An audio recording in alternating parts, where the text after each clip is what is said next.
Parashat Tzav avec évidemment une prononciation pour Purim dont on vous a très certainement déjà parlé. Oui, Avec un vav, Tzav. à la vav. Ça dit que Non, ça dit pas. Alors, je lis l'une des phrases donc, de la Haftara de Parashat Tzav, et une Haftara qui comporte une des phrases les plus célèbres du Tanakh, qui est la suivante. Al italel chacham bechokmato, ve'al italel gibor bigvurato, al italel ashir beoshro, ki im bezot italel amitalel askel veyado haoti. Italel, ça va être Italel. pareil, non? Et non. Vous répétez s'il vous plaît le passage. Al italel chacham bechokmato, ve'al italel gibor bigvurato, ve'al italel ashir beoshro, ki im bezot italel amitalel askel veyado haoti. C'est dans quoi ça? Yirmiya, pasuk de Yirmiya. Alors je traduis si vous voulez, 2 secondes. La dernière partie c'était quoi? כי אם בזאת יתהלל המתהלל, השכל וידוע אותי. Alors, le sens de cette phrase est la suivante. Le sens est donc le suivant. Un homme, des fois, peut avoir le sentiment qu'il réussira, qu'il est digne d'éloge parce qu'il est intelligent. Donc son intelligence lui permettra de réussir, c'est la qualité par excellence qui lui permettra de réussir. Là-dessus dit Shlomo HaMelech, Al yitalel chacham bechokmato.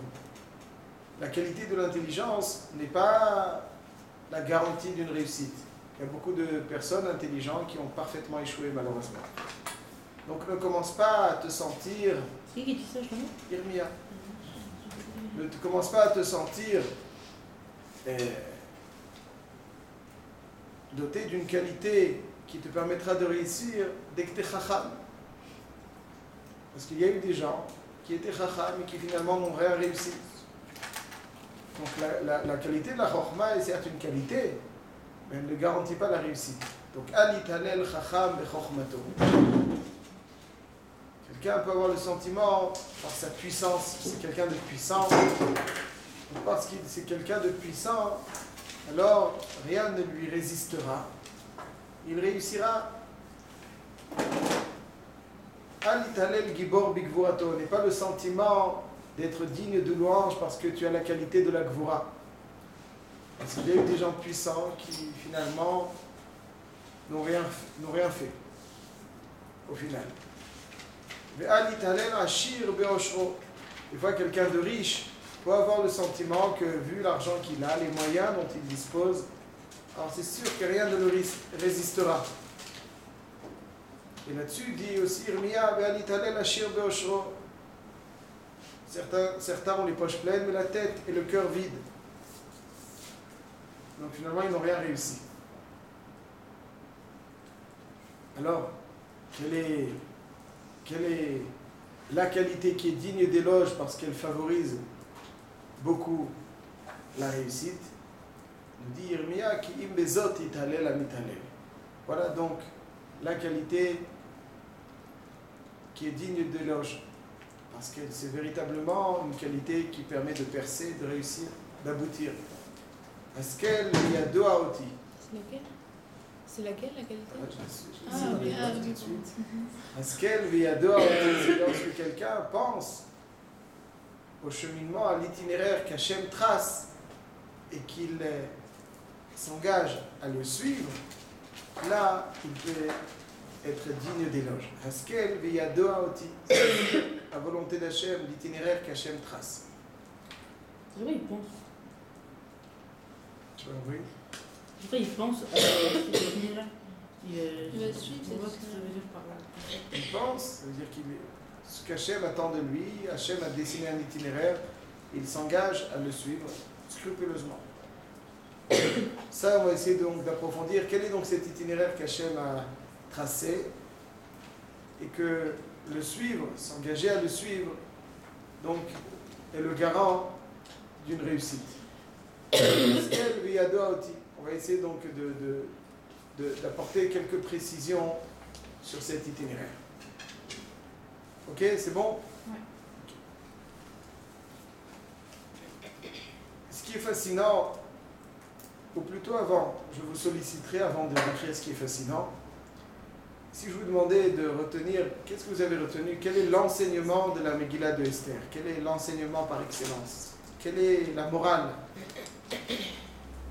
qu'il faut prendre de la Megillah de Esther pour la vie de tous les jours? Est-ce que vous avez une idée? Si vous n'en avez pas, c'est pas grave. Que tout peut changer. Pas se mélanger avec des goûts. Il faut croire aux parents. Même malgré un décret, on peut Que tout est, on peut tout renverser à la dernière minute. On doit être tout On a accepté la Torah. On doit pas avoir peur on ne voit pas la chaîne, il est là. Très bien, tout ce que vous avez dit est très intéressant. Je vais essayer de vous apporter, à mon sens, l'un des enseignements qui constitue l'âme de la Megillah. À un niveau, donc, évidemment, de base, l'un des enseignements les plus fondamentaux de la Megillah. Ils étaient sûrs d'être trop racham par rapport à Dieu. Parce qu'on dit que leur intelligence. Ah, ils n'ont pas écouté les paroles de Mordechai. Ok, on va laisser. Alors, là je reviens à ce qui est fascinant. Ce qui est fascinant, c'est que dans l'histoire, on voit que ceux qui se mesurent à Amalek, qui affrontent Amalek, c'est toujours les enfants, la descendance de Rachel. Le premier qui a affronté Amalek, c'est Yoshua. Yoshua qui vient de la tribu d'Ephraïm. Ensuite, c'est Shaoul qui va aller affronter Amalek. Et en dernier lieu, celui qui va affronter Amalek et qui appartient à la descendance de Rachel, c'est Mordechai, puisqu'il vient de la tribu de Binyamin. Vous avez dit qui? Il y a Yoshua, Shaoul et... Mordechai. Mordechai, donc, c'est celui qui va affronter Amalek et qui va venir à bout. Donc on voit que les enfants, la descendance de Rachel, sont dotés des outils nécessaires pour venir à bout de Amalek. Qu'est-ce que Rachel avait de singulier qu'elle a offert à sa descendance qui lui permet d'affronter Amalek? Qu'est-ce qu'il y avait de si particulier dans Rachel? Ce qu'elle a fait hier. Quel rapport avec Amalek? On va essayer de voir. Très bien, une réponse intéressante, on va tout de suite voir. Donc, quelle est la qualité de Léa, de Rachel? Très bien. Mieux tracé. Très bien. Et il va falloir que vous m'expliquiez pourquoi la tsniout, c'est une qualité qui peut permettre de combattre Amalek. On va essayer donc de voir. Parce que mec, il vient déguisé. D'accord. Il est pas ce qu'il est vraiment. Très intéressant. On va essayer de développer. D'accord. Très bien. Donc voyons. Donc en tout cas, il y a, comme je vous l'ai dit, quelque chose d'assez intéressant, c'est qu'on voit qu'effectivement, ceux qui affrontent Amalek, c'est toujours la descendance de Rachel. On va essayer de deviner ça. Okay. Pour bien expliquer cela, on va approfondir un petit peu, mettre en relief la divergence profonde qu'il y avait entre Mordechai et le Ham Israël à l'époque de Purim. Il y avait une divergence qui était la suivante. Divergence d'opinion? Divergence de vue, d'opinion, de façon dont il fallait. Chez les Juifs? On va voir tout de suite. Mordechai soutenait l'idée suivante. Donc, plutôt, on va commencer par le Ham Israël. Le Ham Israël donc, était en exil, ils étaient un petit peu traumatisés. Donc, pour la première fois de leur histoire, ils étaient sous l'emprise d'une nation étrangère. Et donc, le Ham Israël se disait que pour vivre cette galoute, l'affronter de la meilleure façon, il faut savoir tisser des liens avec le roi de l'époque, les instances de l'époque, pour qu'on vive plus simplement, plus tranquillement notre exil. Je répète. Quand le Ham Israël était en galoute, donc c'est difficile en galoute, c'est la première fois de leur histoire qu'ils sont en galoute. Alors, le Ham Israël considérait que pour vivre bien cet exil, il faut tisser des liens, avoir des rapports très cordiaux. Mais c'est faux. avoir des rapports très cordiaux avec les instances de l'époque. Les instances de l'époque, et donc par ce biais, vivre mieux cet exil lorsqu'on les provoque, lorsqu'on on cherche à être, ne se plie pas à leurs exigences, là on risque de les provoquer. Donc lorsque Achashverosh a invité le Ham Israël à son festin, le Ham Israël disait qu'est-ce qu'il y a sur la balance. Alors tout est caché, on ne fait pas des avérotes. Alors certes l'ambiance n'est pas idéale, certes c'est une ambiance un peu trop goy, néanmoins il vaut mieux faire des petites concessions sur l'ambiance juive, sur les valeurs juives, pour finalement tisser des liens cordiaux avec Achashverosh. De telle façon, on vivra mieux notre exil. Et donc, il considérait qu'il faut aller au festin de Achashverosh pour vivre plus tranquillement, essayer de rendre leur exil dans la situation la plus optimale. Pour eux, la façon la plus optimale, c'est tisser des liens intéressants, cordiaux avec les instances de l'époque. Ça paraît favorable pour vivre un exil plutôt favorable. C'est ça qu'il faut faire. Ça, c'est donc ce que revendiquait le Ham Israël. C'est pour cette raison aussi qu'il se pliait face à Haman. Il disait il faut lui donner son respect, il faut lui donner son kavod. Comme ça, on tisse de rapports intéressants avec lui. Même si finalement, vouer une adoration, une admiration pour Haman, c'est pas très juif. Néanmoins, il vaut mieux faire des petites concessions, même si ce n'est pas des grandes concessions à la chic, petites concessions dans l'esprit, dans l'état d'esprit juif, les valeurs juives, pour finalement vivre une galoute de la façon la plus favorable. Donc c'est pour cette même raison qu'il décide de se rendre au festin d'Achashverosh, c'est pour en fait cette même raison qu'il décide de se plier face à Haman, comme ça il vit une galoute plutôt tranquille. Vous voyez donc la position du Ham Israël, elle est claire ou pas? Ouais. Mordechai, quant à lui, était farouchement opposé à cette façon de réfléchir. Pour Mordechai, ce qui nous paraît favorable, mais qui en réalité, pour l'obtenir, il faut faire des concessions sur notre ligne directrice juive, forcément, ça nous cause des ennuis. Il n'existe pas d'itinéraire favorable qui n'est pas complètement un itinéraire de valeur juive. Cet itinéraire qui nous paraît favorable n'est qu'une illusion. Finalement, ça se retourne toujours contre nous. Donc il y a toujours deux itinéraires. Lorsqu'on côtoie des goïms, lorsqu'on est en galoute, il peut y avoir deux itinéraires. Le premier itinéraire, c'est celui où finalement on va faire quelques concessions, évidemment pas des grandes concessions, des petites concessions, pour au final avoir un rapport plus cordial, donc un contexte plus favorable. Mordechai, lui, est farouchement opposé, considère qu'il y a un autre itinéraire à emprunter, c'est celui de la fidélité sans concession, sans compromis. Et lorsqu'on s'inscrit dans l'itinéraire sans concession, sans compromis, alors, finalement, même ce qui nous paraît défavorable, finalement, s'estompera. Est-ce que vous voyez donc les deux points de vue, la divergence? C'est clair? Ou je répète? Non. Enfin, c'est clair. Très bien. Ceci étant, lorsque Haman prononce son décret,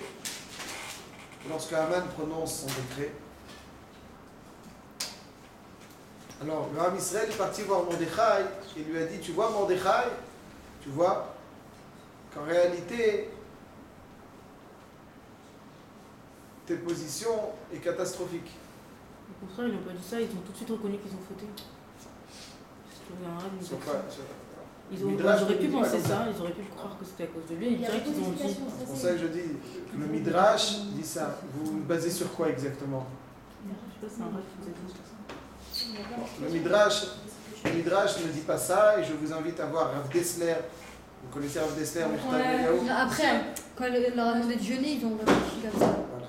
Mais avant, non. Avant, c'est ils étaient désir. en désaccord avec lui. Avant, ils étaient et après que Ça c'est marqué dans les Midrashim explicitement qu'avant ils étaient en désaccord avec lui. C'est le Rav Dessler qui le développe dans le tome 1 de Mirtav Eliyahu, dans le sujet de Purim. Je vous invite à le voir. On a fait. Rav Dessler, vous l'avez vu? Ouais. Alors vous avez vu cette idée-là, comment on peut dire autrement? Oui. Alors vous avez vu que le Midrash dit explicitement que le Ham Israël disait à Mordechai que c'est à cause de lui que ce décret provoquait. Oui, parce que oui. Voilà. Attendez, lorsque Haman il a fait son décret, il y a le Israël qui a dit à Mordechai. Mordechai, tu Tu vois, dis ce que itinéraire. tu dis, c'est pas... Voilà, c'est à cause de toi que c'est arrivé. Tu as provoqué Haman lorsque tu ne te plies pas devant lui parce que tu as l'impression qu'il ne faut pas faire de concessions et dans l'itinéraire il faut être fidèle. Finalement, ça aboutit à un drame. Ouais, ils ont tous cru que c'était Mordechai, le fautif. C'est à cause de Mordechai. Ça, c'est donc dans un premier temps.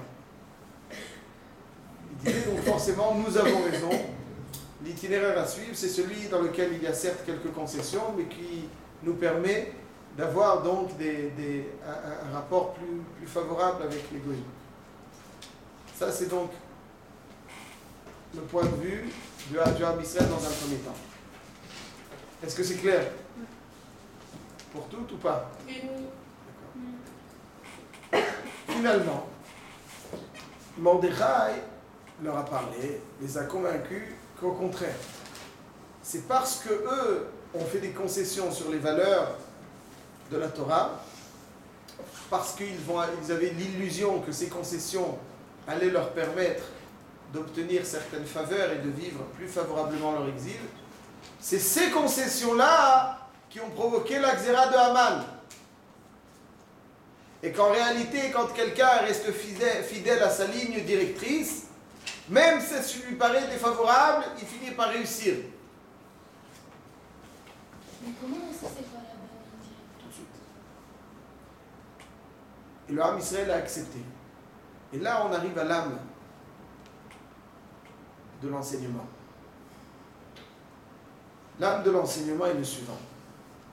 C'est que lorsqu'on emprunte un itinéraire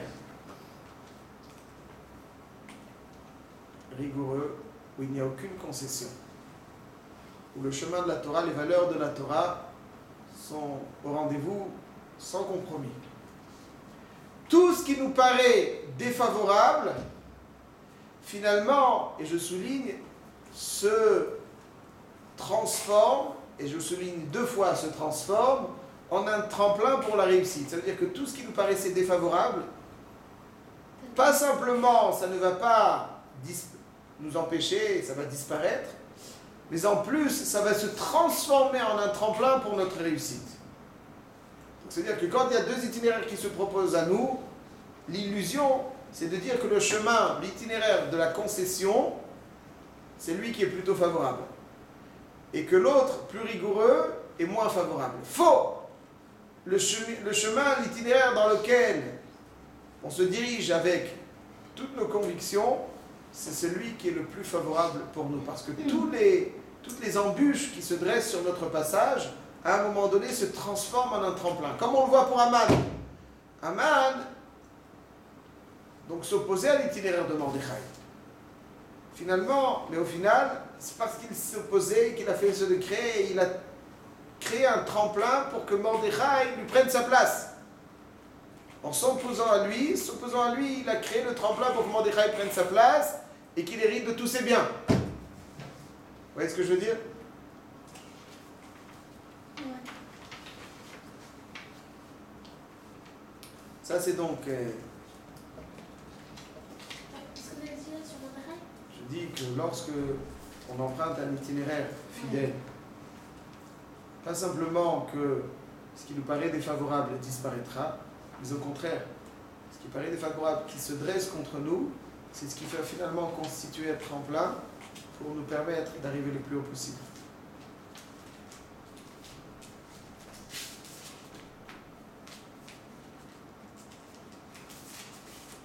Donc c'est exactement ce qui s'est passé. Haman donnait l'illusion de s'opposer et de faire donc de rendre cet itinéraire défavorable, mais en fait, ce qui le rendait défavorable, c'est l'opposition de Haman, mais finalement cette opposition va se transformer. C'est ça Purim. Purim, c'est Venafochou. C'est Venafochou. Venafochou, vous connaissez la chanson de Venafochou ou pas? Oui. Venafochou, ça veut dire que tout se transforme. Ça veut dire que ce qui paraissait a priori compromettre notre avenir va se transformer et nous permettre d'arriver encore plus haut, encore tremplin. S'il n'avait pas été là, on ne serait pas arrivé aussi haut. Ça, c'est l'un des enseignements phares de la Megillah. Donc, je vous donne un exemple concret. Hein, vous voulez écouter l'exemple concret ou pas? Oui. Oui? Vous êtes sûr? Oui. Imaginons par exemple que vous avez l'impression que vous devez faire des études. Hein, c'est légitime. Donc, vous pouvez aller dans une université ou dans une Michlala qui n'est pas admis par les Gdolim. Les Gdolim ne sont pas pour. Mais ça paraît plutôt favorable. Pour X raisons. Ça paraît plutôt favorable. Il y a une autre itinéraire qui paraît moins favorable, mais qui s'inscrit plus dans la ligne de la Torah. Quand on choisit l'itinéraire qui nous paraît a priori plus favorable, c'est qu'une illusion. En réalité, on se casse la figure. Quand on emprunte, par contre, l'itinéraire qui a priori nous paraît moins favorable, on se rend compte que quand on est constant dans notre cheminement, on transforme les difficultés en un tremplin pour arriver encore plus haut. Ça, c'est l'idée de la Megillah. La Megillah, c'est quand quelqu'un n'est pas constant dans son cheminement, il fait des concessions, il n'arrive pas au bout. Quand quelqu'un est fidèle à la Torah, même si ça paraît a priori plus difficile, mais en réalité, ces difficultés se transformeront en un tremplin pour le permettre d'arriver encore plus loin.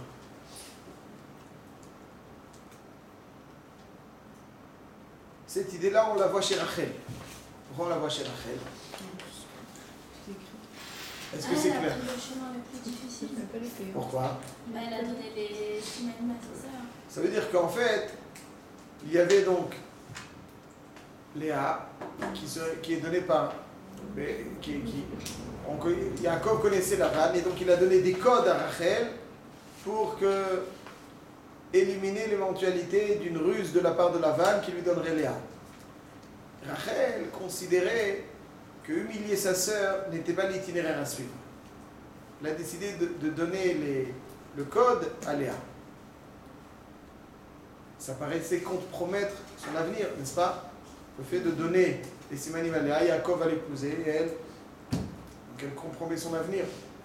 Elle a été fidèle à son cheminement. Elle n'a pas fait de concession. S'il faut aller dans ce chemin, si c'est le Hémet, c'est le Hémet. Finalement, elle va donner les codes à Léa.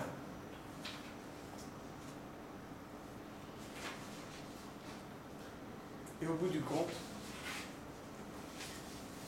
le fait d'avoir donné les codes à Léa, pas simplement ne va pas compromettre son avenir, mais va être déterminant dans son avenir. Parce que sans ces codes-là qu'elle a donnés à Léa, elle n'aurait pas pu avoir d'enfant vu qu'elle était stérile. C'est parce qu'elle a donné le code à Léa que Hachem lui a rendu en lui permettant d'avoir des enfants de Jacob. Donc on voit que quand on choisit un itinéraire juste, malgré les difficultés apparentes, ces difficultés ne sont qu'une illusion. En réalité, au final, elles se transforment en un tremplin pour obtenir encore plus que si elles n'avaient pas été là. Voyez-vous? Oui. C'est exactement donc un petit peu l'état d'esprit de Mordechai. C'est ce qui s'est passé. Alors, si je vous demande maintenant, allez-y, c'est à votre tour. Qu'est-ce qu'on retient de la Megillah? Allez-y. Qu'est-ce qu'on retient? Qu'est-ce que vous retenez? À part Mordechai et Esther, il faut se déguiser et manger les oreilles de Haman. Qu'est-ce qu'on retient? Prendre le chemin difficile. Qui est juste. Il y a deux On peut chemins. pas choisir le moment de Sur chemin chaque difficile. situation, il faut poser la question. Il faut le voir Bénel sans concession. Dans la vie, il faut être. Vous savez, une fois, je vous raconte peut-être une petite histoire. Il y avait un Américain qui avait un rendez-vous d'embauche pendant le Homer. Il est parti, il voit Ramosh Feinstein, il lui dit: est-ce que je peux me raser pendant le Homer? Parce que des fois, quand on se rase pas, les patrons, ils prennent pas. Ramosh Feinstein lui a dit: d'un point de vue halachique, tu as le droit, mais je te déconseille. Le gars, il n'a pas suivi le conseil de Ramosh Feinstein, il s'est bien rasé, il est parti au rendez-vous d'embauche. L'entrevue était sublime, il était certain quand il est sorti du bureau Qu'il allait avoir le poste. qu'il allait avoir le poste. Et quelques jours après, il reçoit une réponse négative. Et il n'en revenait pas. Il n'a pas digéré. Pourquoi? Pourtant, l'entrevue était parfaite. Et il revoit donc le boss quelques jours après. Il lui dit: vous me devez une explication. Le poste paraissait taillé sur mesure pour moi. Vous me le refusez, pourquoi? Il lui dit: effectivement, quand tu es sorti du bureau, j'étais sûr que tu aurais ce poste. Mais quand je suis descendu manger dans la cafétéria, j'ai vu un ami qui avait la barbe mal rasée, c'était pas son habitude. Je lui ai demandé: mais pourquoi? Il m'explique. La période du Homer, le deuil sur les élèves de Rabbi Akiva. J'ai aimé son explication. Et après quelques minutes, je me suis souvenu que toi aussi tu étais juif. Et que tu n'as pas été... Toi, tu étais rasé. C'est-à-dire que tu n'es pas fidèle à tes convictions. Moi, je ne veux pas être quelqu'un qui n'est pas fidèle à ses convictions. Quand on cherche à plaire et qu'on renonce à certaines de nos convictions, on a l'impression qu'on va plaire. C'est faux. Plus on sera fidèle à nos convictions sans concession, plus on se fera respecter. Même si les gens grognent un petit peu, mais en fait, profondément, c'est là qu'on se fait respecter. Quelqu'un qui n'a pas de conviction, qui, comme une planche à voile, en fonction du vent, en fonction de... se dirige, c'est une mauviette. Il n'est pas digne de confiance. Il n'est pas digne qu'on l'apprécie, qu'on lui accorde un quelconque crédit. C'est uniquement lorsque quelqu'un a fait preuve de consistance, dans la mesure où il n'est pas prêt à faire de concessions quelconques dans son cheminement, l'itinéraire, c'est de cette façon qu'effectivement, il arrive le plus loin possible. C'est de cette façon que les gens l'apprécient, que les gens l'aiment, que les gens le considèrent de la plus belle des façons. Lorsque il fait des concessions, il a l'illusion que c'est plus favorable, mais en réalité, c'est pas du tout. Pour terminer, c'est exactement ce qui se passe aussi avec Yosef Hatzadik. Yosef Hatzadik, lorsqu'il a été vendu en Égypte, il se révèle ensuite à ses frères. L'une des phrases les plus admirables de Yosef lorsqu'il se révèle à ses frères est la suivante. Il dit à ses frères: Ani Yosef achechem asher mechartem oti mitzrayma. Je suis Yosef, votre frère, que vous les avez vendu en Égypte. Est-ce que les frères, ils avaient oublié qu'il avait vendu en Égypte? Non. Alors pourquoi il avait leur dit: ouais, je suis Yosef, que vous avez vendu en Égypte? Quoi, il pensait que quoi, qu'il avait oublié? Ah, peut-être c'est qui Yosef? Ah ouais, on l'a vendu. Pourquoi est-ce qu'il fallait dire Asher mechartem oti mitzrayma? Dit le Or HaChaim Akadosh, il dit la chose suivante. Il dit, quand Yosef il dit Asher mechartem oti mitzrayma, qu'est-ce qu'il entend par là? Qu'est-ce qu'il dit par là, Yosef? Qu'il n'a pas changé. Yosef, il leur dit que même au moment où ils l'ont vendu, Non, c'est le même. il avait encore un sentiment de fraternité à leur égard. Ni Yosef Achichem, même quand... Pourquoi? Parce que Yosef était certain que l'itinéraire qu'Hachem trace, même s'il est plein d'embûches, mais en réalité, ces embûches vont se transformer en Tov. Parce que quand on suit l'itinéraire qu'Hachem nous fait, effectivement, si ce n'est cet itinéraire difficile, il serait mort de faim. Donc c'est cette difficulté qui a permis à Yosef d'arriver là où il est arrivé et d'alimenter donc sa famille. Donc ça s'est transformé. Ça c'est l'idée de Rachel. Ça c'est Rachel. Ça c'est Mordechai. Ça c'est Yosef. Est-ce que c'est limpide ou pas? Est-ce que c'est clair pourquoi c'est même dans un enseignement de notre Megillah? Maintenant, pour terminer, donc c'est ça, on revient à notre Haftarah. C'est ça l'idée de notre Haftarah. Al italel chacham bechokmato. Al italel gibor bigvurato.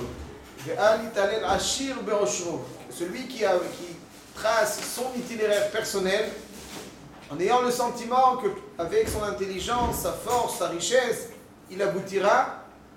Mytho. Rien du tout. À partir du moment où tu ne t'inscris pas dans un itinéraire tracé par Hachem, avec toutes tes qualités, tu risques certainement de te casser la figure. C'est uniquement avec cette qualité qu'il peut être digne de louange, parce que c'est cette qualité qui le mène à la réussite. Lorsque quelqu'un réfléchit, quel est l'itinéraire voulu par Hachem, et même s'il paraît plus difficile, en réalité, ces difficultés se transformeront pour le propulser vers la réussite.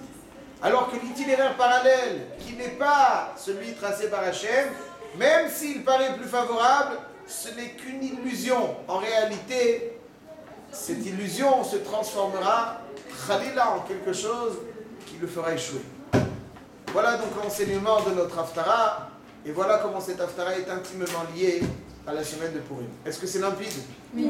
Alors c'est bon.